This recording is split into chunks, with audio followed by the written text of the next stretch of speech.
اعوذ باللہ من الشیطان الرجیم بسم اللہ الرحمن الرحیم الحمد لأہلہ والصلاة علی اہلہا۔ ناظرین گرامی، ہم مشہور شیعہ تفاسیر کا تعارف کروا رہے تھے،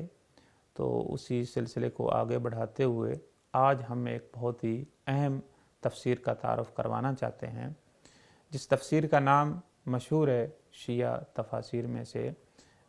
تفسیر تبیان یا التبیان، جن کے مؤلف اور رائٹر جو ہیں ان کا نام ہے ابو جعفر محمد بن حسن طوسی، اور معروف ہیں شیخ طوسی کے نام سے۔ اور ان کی جو وفات ہے 468 ہجری میں ہوئی ہے، اور اس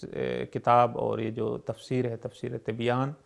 اس کی جو زبان ہے وہ عربی ہے، اور اس کے اندر بھی روش جو ہے وہ روش اجتہادی روش ہے۔ اجتہادی روش جیسا کہ پہلے بھی عرض کیا تھا، یعنی قرآن سے، روایت سے، عقلی ادلہ سے، عقلی دلیلوں سے، مختلف مفسرین کے نظریات سے استفادہ کیا گیا ہے اس تفسیر کے اندر۔ اور چونکہ خود شیخ طوسی علیہ الرحمہ ایک بہت بڑے بہترین متکلم تھے، تو اس کی تفسیر کے اندر بھی زیادہ تر کوشش یہی کی گئی ہے کہ وہ جو کلامی ابحاث ہیں، عقائد کی جو بحثیں ہیں، انہی کو چھیڑا جائے، اور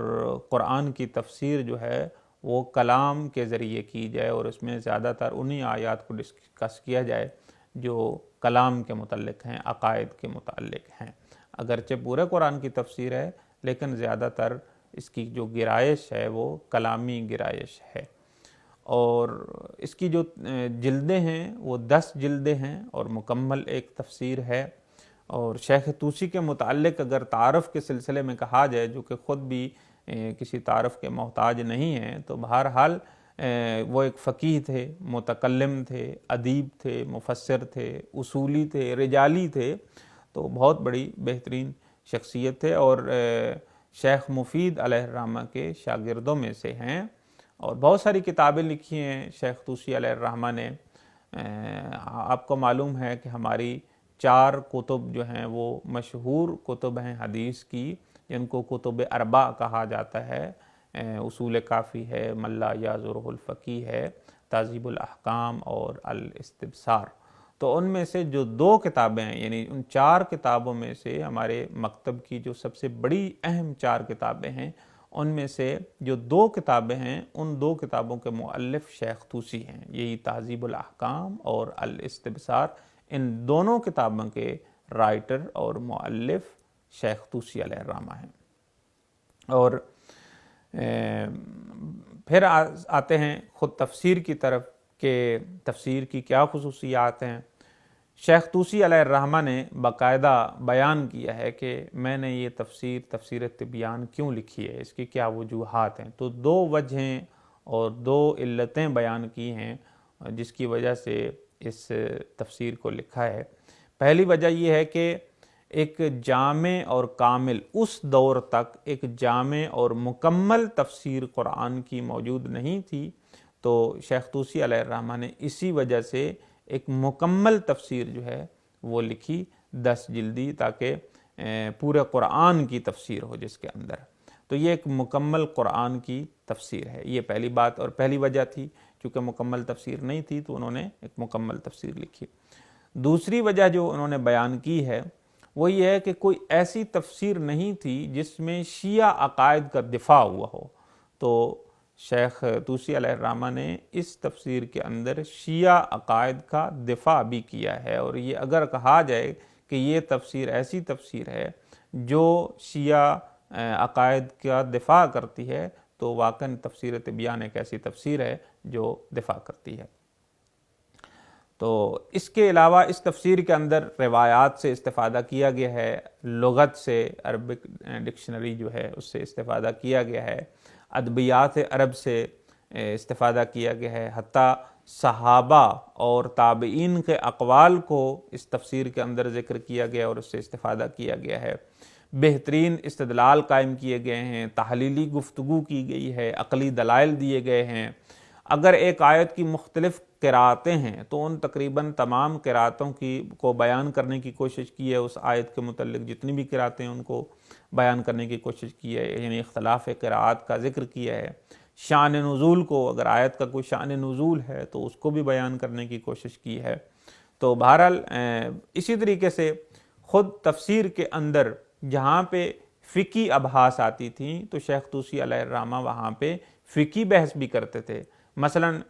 جب آیت وضو پہ پہنچے ہیں تو باقاعدہ جہاں پہ ادلہ کے ساتھ ثابت کیا ہے کہ شیعہ وضو جو ہے وہ قرآن سے ثابت ہوتا ہے،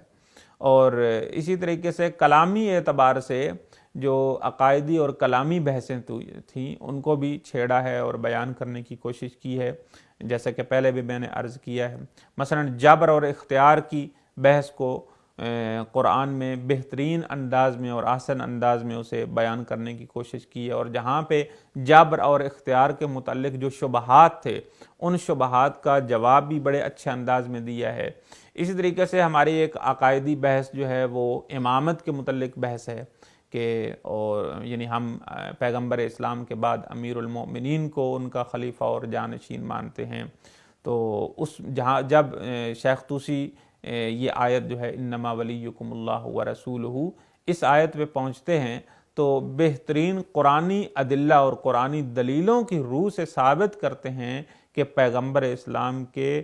خلیفہ بلا فصل امیر المؤمنین حضرت علی علیہ السلام ہے۔ تو اسی طریقے سے اگر دیکھا جائے تو چونکہ یہ ایک ایسی تفسیر تھی جس میں شیعہ عقائد کا دفاع کیا گیا ہے، تو وہاں پہ بہت سارے اہل سنت کے مذاہب کا بھی ذکر کیا گیا ہے۔ باوجود اس کے کہ شیخ طوسی علیہ الرحمہ نے اس تفسیر میں آ کر شیعہ عقائد کا دفاع کیا، لیکن اس کے ساتھ ساتھ مکتب خلفاء جو ہے اس میں خلفاء کے احترام کو بھی مد نظر رکھا ہے۔ ایسا نہیں ہے کہ کسی کی توہین کی ہو، بلکہ جیسا کہ پہلے میں نے عرض کیا اس کے اندر صحابہ اور تابعین کے اقوال کو بھی ذکر کیا ہے۔ اسی وجہ سے یہ تفسیر جو ہے اہل سنت کے ہاں بھی معروف رہی ہے، اور اس کو اہل سنت علماء نے کافی اہمیت دی ہے۔ تو بہرحال ایک بڑی بہترین تفسیر ہے، اور اس وقت یہ تفسیر تبیان پوری 10 جلدوں میں ہمارے پاس موجود ہے، ہم اس سے استفادہ کر سکتے ہیں۔ وآخر دعوانا ان الحمد للہ رب العالمین۔